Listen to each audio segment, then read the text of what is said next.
Hi, today I'm going to show you how you can add a wireless network manually on Windows. So from the desktop here, you want to go to the taskbar down here, and then you want to click on this arrow here near the Wi-Fi settings. And then on here, you want to type in or click in with more Wi-Fi settings. Now on more Wi-Fi settings, you want to go to show available networks. If your current network isn't here, then of course we need to add it manually. So the way we're going to do that is we're going to go to manage known networks, and on manage known network, go to add network. Now on add network, you want to type in your network name. So I'm just going to type in example. You need to type in your security type as well. This is very important.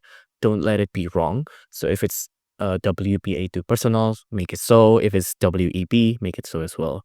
So I'm just going to leave mine as open.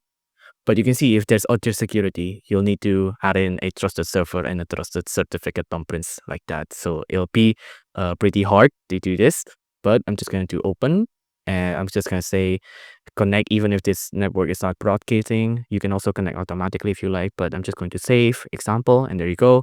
We have a new Wi-Fi manually added right here in Windows. If you like this video, please consider liking and subscribing.